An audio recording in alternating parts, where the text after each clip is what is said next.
என்ன புவனேஸ்வரி அப்படி பாக்குற? என்ன அதிசயமா என்ன தேடி வந்திருக்கீங்க? அதுவும் சொல்லாம வந்திருக்கீங்க. வரோன்னு சொன்னா அப்பாயின்மெண்ட் தர மாட்டோம்னு நேர்ல வந்தீங்களா? நாங்க எதுக்கு வந்திருக்கோம்னு தெரியுமா புவனேஸ்வரி? எதுக்கு வந்திருப்பீங்க? என் கால்ல விழுந்து மன்னிப்பு கேட்டு ஹோட்டல் விஷயத்துல தலையிட வேண்டான்னு கெஞ்சிட்டு போக வந்திருப்பீங்க. ஏனா நான் அடிச்ச அடி அப்படி. அடடடா, என்ன ஒரு கற்பனை! நீ நினைக்கிற விஷயம் இந்த ஜென்மத்துல நடக்காது. இந்த ஜென்மம் இல்ல, எத்தனை ஜென்மம் எடுத்தாலும் அது நடக்கவே நடக்காது. என்ன நீங்க சாதாரணமா நினைச்சிட்டீங்கல்ல? இல்ல, நிச்சயமா இல்ல. நீயும் யோசிச்சு யோசிச்சு எப்படி எங்களை ஒழிக்கலாம் தான் ட்ரை பண்ற. ஆனா நாங்க என்ன செய்யறோம்னா, அந்த விஷயத்தை முறியடிச்சு நீ கொடுக்கிற கஷ்டத்தை படிக்கட்டா மாத்தி மேல மேல போய்கிட்டே இருக்கும். இந்த பெருமை பேச்செல்லாம் என்கிட்ட வேண்டாம். உனக்கு சில விஷயங்கள் தெரிஞ்சே ஆகணும். ஹோட்டல்ல ஆளுங்களை அனுப்பி தகராறு பண்ண வச்ச. இப்ப பாரு, நாங்க ஹோட்டல்ல திறந்துட்டோம்.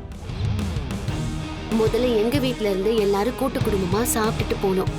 அத பார்த்துட்டு கொஞ்சம் கொஞ்சமா மத்த குடும்பமும் வர ஆரம்பிச்சிட்டாங்க. சமைச்சதெல்லாம் தீந்து போச்சு.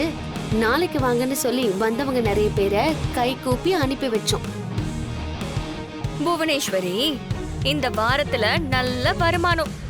உனக்கு கொடுக்க வேண்டிய பணத்தை எப்பவுமே பேங்க்ல தானே கட்டுவோம். இந்த தடவை நேர்லயே பார்த்து கொடுத்துட்டு போகலான்னு மேனேஜரே கூட்டிட்டு வந்திருக்கோம். மாயா, பணத்தை கொடு.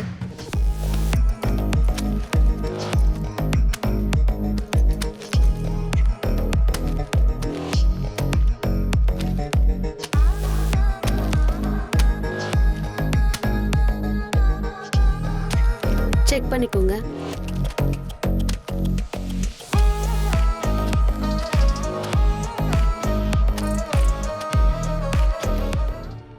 நாம 10 லட்சம் கொடுத்து வெளியூர் கேடிங்களை இங்க கூட்டிட்டு வந்து இவங்களை ஒழிக்கலான்னு பார்த்தா அவங்க 10 லட்சம் ரூபாயோட வந்து கெத்தா நிக்கிறாங்க. சார், எங்கேயோ இடிக்கல? டேய், கொஞ்சம் அமைதியாடுறா. எல்லாமே சரியா இருக்கு மேடம். பணத்தை எடுத்துட்டு போக ஏதாவது பெட்டி வேணுமா? இல்ல வேணாம் சார். இந்தாங்க சார், பத்திரமா எடுத்துட்டு போகணும்ல.